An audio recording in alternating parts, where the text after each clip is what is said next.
खाड़ी देशों में बढ़ता तनाव, दुनिया के अलग अलग हिस्सों में युद्ध जैसे हालात, और इसी बीच भारत के लिए आई है एक ऐसी खबर जो आने वाले समय में रणनीतिक चिंता का कारण बन रही है।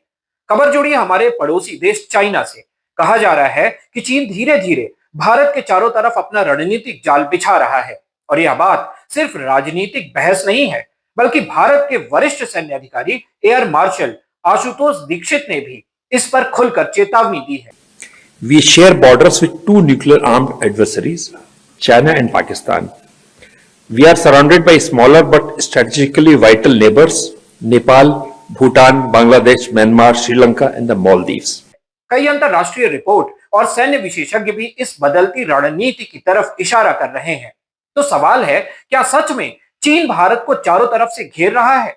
और अगर ऐसा है, तो भारत के लिए इसका क्या मतलब है? आइए समझते हैं इस पूरे मामले को। नमस्कार। पिछले 15-20 वर्षों में चाइना ने दक्षिण एशिया में बड़े पैमाने पर निवेश, हथियारों की सप्लाई और कूटनीतिक पहल के जरिए अपना प्रभाव बढ़ाया है। रिपोर्ट्स के अनुसार 2018 के बाद चीन ने दक्षिण एशिया में कई देशों जैसे पाकिस्तान, बांग्लादेश, नेपाल, श्रीलंका और मालदीव्स में 150 अरब डॉलर से ज्यादा का निवेश और प्रोजेक्ट्स शुरू किए हैं। विशेषज्ञ इसे स्ट्रिंग ऑफ पर्ल्स स्ट्रेटेजी, यानी हिंद महासागर में रणनीतिक बंदरगाहों और साझेदारों देशों का नेटवर्क बताते हैं।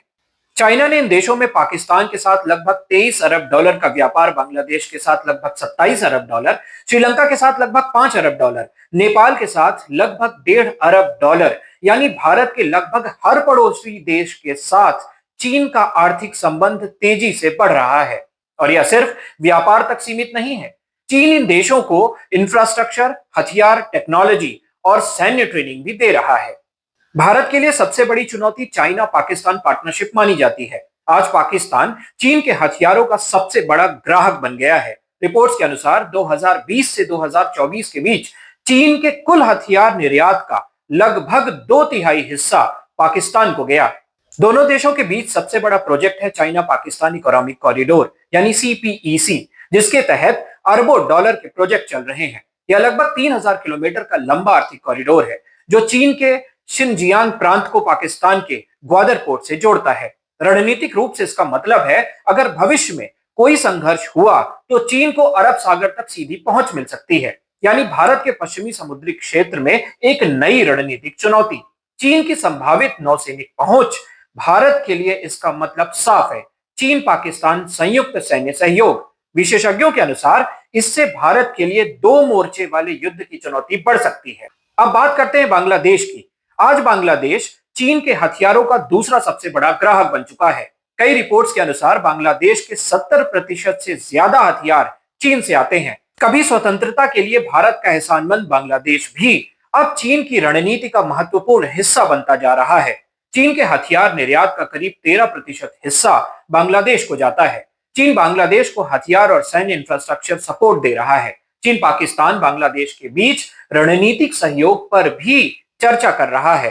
हाल ही में चीन ने पाकिस्तान और बांग्लादेश के साथ त्रिपक्षीय बैठक भी की थी, जिसे कई विश्लेषक भारत को डिप्लोमेटिक रूप से घेरने की कोशिश मानते हैं। इतना ही नहीं, चीन ने बांग्लादेश को fighter jet, tank, missile system, पनडुब्बियां, नौसैनिक जहाज दिया है। इसके अलावा चीन 5G टेक्नोलॉजी, डिजिटल इंफ्रास्ट्रक्चर, ऊर्जा परियोजनाओं में भी निवेश कर रहा है। हाल ही में बांग्लादेश पाकिस्तान के साथ भी सैन्य सहयोग बढ़ाने पर चर्चा कर रहा है, जिसमें JF-17 फाइटर जेट शामिल है। विशेषज्ञों के अनुसार अगर यह सहयोग बढ़ता है तो भारत के पूर्वी सीमा क्षेत्र में रणनीतिक संतुलन बदल सकता है। अब बात करते हैं श्रीलंका की। यह देश हिंद महासागर में भारत के बिल्कुल पास स्थित है। यहां चीन ने बनाया हैम्बनटोटा पोर्ट। जब श्रीलंका कर्ज नहीं चुका पाया तो यह बंदरगाह 99 साल के लिए चीन को लीज पर देना पड़ा। कई रणनीतिक विशेषज्ञ इसे डेट ट्रैप डिप्लोमेसी का उदाहरण मानते हैं, यानी आर्थिक निवेश के जरिए दीर्घकालिक रणनीतिक नियंत्रण। इसके अलावा चीन ने हैम्बनटोटा ऑयल रिफाइनरी प्रोजेक्ट, इंफ्रास्ट्रक्चर निवेश, बंदरगाह विकास जैसे प्रोजेक्ट में भी निवेश किया है। नेपाल भारत और चीन के बीच एक महत्वपूर्ण बफर देश है। चीन यहां सड़क परियोजनाएं, रेल कनेक्टिविटी, ऊर्जा परियोजनाएं जैसे प्रोजेक्ट्स में निवेश कर रहा है। हालांकि नेपाल भारत और चीन दोनों के साथ संतुलन बनाने की कोशिश करता है। आज का असली संघर्ष केवल जमीन पर नहीं बल्कि समुद्र में भी है।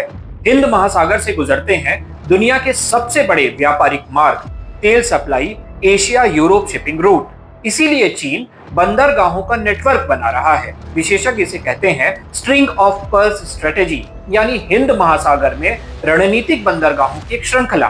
दक्षिण एशिया में चीन का व्यापार भी तेजी से बढ़ा है। यह आर्थिक नेटवर्क भविष्य में रणनीतिक और सैन्य सहयोग में भी बदल सकता है। चीन सिर्फ निवेश नहीं कर रहा, बल्कि हथियार, टेक्नोलॉजी, सैन्य ट्रेनिंग, बंदरगाह, डिजिटल इंफ्रास्ट्रक्चर सब कुछ दे रहा है। रिपोर्ट्स के अनुसार पिछले 2 दशकों में चीन ने दक्षिण एशिया में हथियारों की सप्लाई और रक्षा सहयोग काफी बढ़ाया है। अगर इस पूरी रणनीति को जोड़कर देखें तो भारत के सामने कई चुनौतियां दिखाई देती हैं। पहला है two front war risk. Bharat की सीमा पाकिस्तान, चीन दोनों से लगती है। अगर दोनों के बीच सैन्य सहयोग बढ़ता है तो भारत के लिए स्थिति जटिल हो सकती है। दूसरा है समुद्री घेराबंदी। अगर चीन के पास आसपास के बंदरगाहों तक पहुंच होगी तो संकट के समय भारत की समुद्री सप्लाई प्रभावित हो सकती है। तीसरी है टेक्नोलॉजी प्रतिस्पर्धा। चीन तेजी से missile, drone, satellite, cyber technology में निवेश कर रहा है।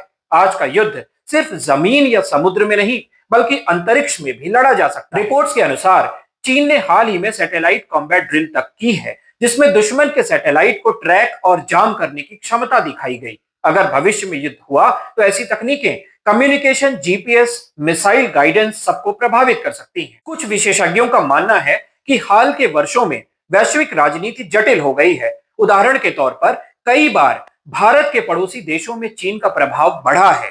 दक्षिण एशिया में चीन की कूटनीतिक गतिविधियां तेज हुई हैं। कई देशों की अर्थव्यवस्था चीन पर निर्भर होती जा रही है। इसी वजह से भारत के लिए अपने पड़ोस में संतुलन बनाए रखना बड़ी चुनौती बनता जा रहा है। भारत भी इस चुनौती से निपटने के लिए कई कदम उठा रहा है। मसलन नेबरहुड फर्स्ट पॉलिसी। भारत अपने पड़ोसियों के साथ विकास और कनेक्टिविटी को बढ़ाने की कोशिश कर रहा है। दूसरा है क्वाड और इंडो पैसिफिक रणनीति। अमेरिका, जापान और ऑस्ट्रेलिया के साथ सहयोग बढ़ाना। तीसरा है हिंद महासागर में नौसैनिक ताकत। भारत खुद को नेट सिक्योरिटी प्रोवाइडर के रूप में स्थापित करना चाहता है। तो क्या चीन सच में भारत को चारों तरफ से घेर रहा है? यह सवाल अभी पूरी तरह साफ नहीं है, लेकिन इतना जरूर है कि दक्षिण एशिया में भारत और चीन के बीच प्रभाव की एक बड़ी रणनीतिक प्रतिस्पर्धा चल रही है और आने वाले वर्षों में यही प्रतिस्पर्धा एशिया की राजनीति को तय कर सकती है। क्या आपको लगता है कि चाइना सच में धीरे धीरे इंडिया को रणनीतिक रूप से घेरने की कोशिश कर रहा है, या यह सिर्फ वैश्विक शक्ति संतुलन का हिस्सा मात्र है? अपनी राय नीचे कमेंट में जरूर लिखिए, क्योंकि आपकी राय इस बहस को और मजबूत बनाती है। अगर आपको ऐसे गहराई से समझने वाले विश्लेषणात्मक वीडियो पसंद आते हैं तो वीडियो को लाइक करें, चैनल को सब्सक्राइब करें और बेल आइकन दबाना बिल्कुल ना भूलें। धन्यवाद।